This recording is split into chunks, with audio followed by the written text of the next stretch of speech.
Hi all, അസ്സാമു അലൈക്കും, welcome back. എന്നാൽ നമുക്കിതാ തുടങ്ങിയാലോ. അതിനു വേണ്ടി ആദ്യം തന്നെ നമുക്കിതാ ഒരു 1/4 കപ്പ് അളവിൽ ഇളം ചൂടുള്ള വെള്ളത്തിലേക്ക് ഒരു 3/4 ടീസ്പൂൺ ഡ്രൈ ഈസ്റ്റ് ചേർത്ത് കൊടുക്കുക. ആക്റ്റീവ് ആകാൻ വേണ്ടിയാണ്. നിങ്ങളുടെ കയ്യിൽ ഇൻസ്റ്റൻറ്റ് ഈസ്റ്റ് ഉണ്ടെങ്കിൽ അത് ഡയറക്റ്റ് തന്നെ ചേർത്ത് കൊടുത്താൽ മതി. ആക്റ്റീവ് ആകാൻ വേണ്ടി മാറ്റി വെക്കേണ്ട ആവശ്യമില്ല. അതിലേക്ക് ഒരു ടേബിൾ സ്പൂൺ ഷുഗറും കൂടി ചേർത്ത് കൊടുത്ത് ഒന്ന് കവർ ചെയ്ത് മാറ്റി വെക്കാം. ഇനി ഇതാ കുറച്ച് വലിയൊരു പാത്രത്തിലേക്ക് നമുക്കൊരു 2 കപ്പ് മൈദ ചേർത്ത് കൊടുക്കാം. ഇപ്പോൾ ഇതാ നമ്മളെ ഈസ്റ്റ് ഇവിടെ ആക്റ്റീവായി വന്നിട്ടുണ്ട്. അതിങ്ങനെ പൊങ്ങി വന്നിട്ടുണ്ട്.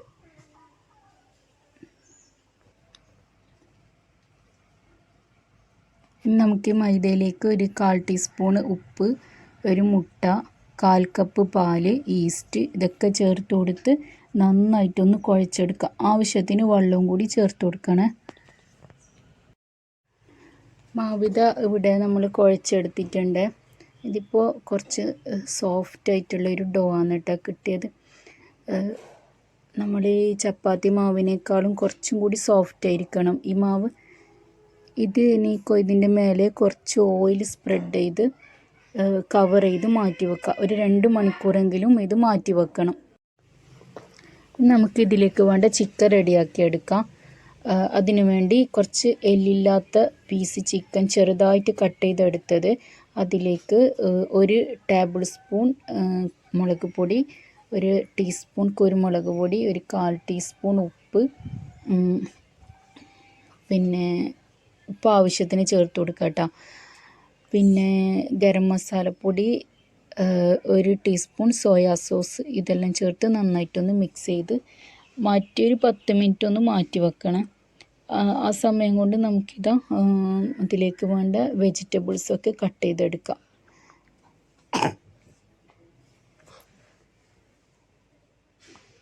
പിന്നെ ഇതാ നമുക്ക് ഈ 10 മിനിറ്റ് കഴിഞ്ഞിട്ടുണ്ട്. അപ്പോൾ ഈ ചിക്കൻ നമുക്കൊന്ന് ഫ്രൈ ചെയ്തെടുക്കാം.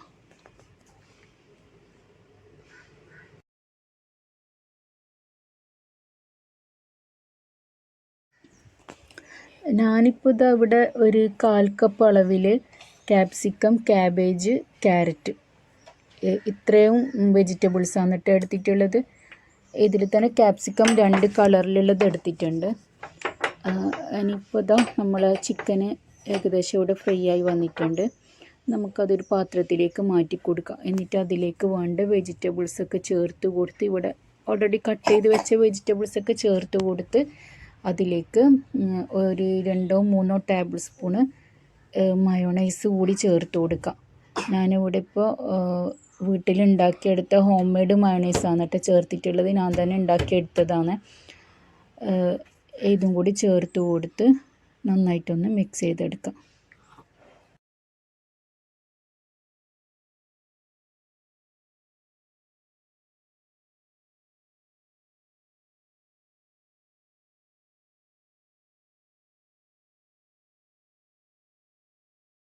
നമ്മളെ മാവിടെ പൊങ്ങി വന്നിട്ടുണ്ട്. ഇനി ഇത്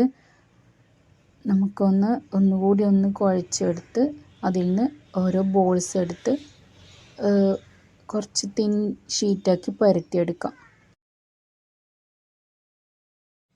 ഇവിടെ ഞാൻ 2 രീതിയിൽ ചെയ്യുന്നുണ്ട് കേട്ടോ. ഒന്ന് ഫില്ല് ചെയ്തിട്ട് പൊരിച്ചെടുക്കും, രണ്ടാമത്തെ ഫില്ല് ചെയ്യാതെ പൊരിച്ചെടുത്ത് കഴിഞ്ഞിട്ട് ഫില്ല് ചെയ്യും. ഇതിലിപ്പോൾ ഫില്ല് ചെയ്യാതെ പൊരിച്ചെടുക്കുന്നത് കുറച്ച് കട്ടിയിൽ പരത്തിയെടുക്കണം. ഫില്ല് ചെയ്തിട്ട് പൊരിച്ചെടുക്കുന്നത് കുറച്ച് കനം കുറഞ്ഞ ഷീറ്റായിട്ട് പരത്തിയെടുത്ത് ഫില്ല് ചെയ്ത് പൊരിച്ചെടുക്കണം. ഇതാ ഇവിടെ ഇപ്പോൾ ഞാൻ ആദ്യം ചെയ്യുന്നത് ഫില്ല് ചെയ്ത് പൊരിച്ചെടുക്കുന്നതാണ്. ഇതുപോലെ കുറച്ച് കട്ടി കുറഞ്ഞ ഷീറ്റായി പരത്തിയെടുത്ത് അതിലേക്ക് മാർക്ക് ചെയ്ത് ഫില്ലിങ് വെച്ച് കൊടുക്കാം. ഏതെങ്കിലും ഒരു അടപ്പോ പാത്രമോ യൂസ് ചെയ്ത് മാർക്ക് ചെയ്ത് വെച്ചാൽ മതി. അതിലേക്ക് ഫില്ലിങ് വെച്ച് കൊടുത്ത് അതേപോലെ വേറൊരു ഷീറ്റ് റെഡിയാക്കിയെടുത്ത് ഇതിൻ്റെ മേലെ വെച്ച് ഇതിലെല്ലാവർക്കും അറിയുന്നുണ്ടാവും, എന്നാലും ബിഗിനേഴ്സിന് വേണ്ടിയാണ് കേട്ടോ ഞാൻ ഇത്രയും ഡീറ്റെയിൽ ആയിട്ട് പറയുന്നത്. റെഡിയാക്കി എടുത്തിട്ടുണ്ട്. ഇനി നമുക്കിത് ഓരോന്നും ഫ്രൈ ചെയ്തെടുക്കാം. തിളച്ച എണ്ണയിലേക്കിട്ട് അപ്പുറം ഇപ്പുറം തിരിച്ചിട്ടൊരു ലൈറ്റ് ലൈറ്റ് ഗോൾഡൻ കളറായാൽ മതിയേ. നല്ലോണം ബ്രൗൺ ആവാനൊന്നും നിൽക്കണ്ട. ഇത് അങ്ങനെ നല്ലോണം ബ്രൗൺ ആയാലേ അത്ര ടേസ്റ്റ് ഉണ്ടാവില്ല.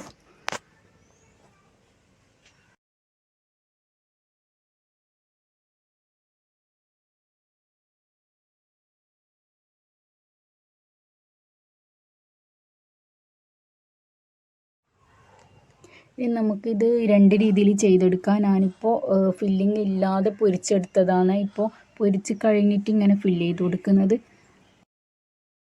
അപ്പോൾ ഇത്രയേ ഉള്ളൂ നമ്മൾ ഇന്നത്തെ വീഡിയോ. അപ്പോൾ ബൈ ബൈ, അസ്സലാമു അലൈക്കും.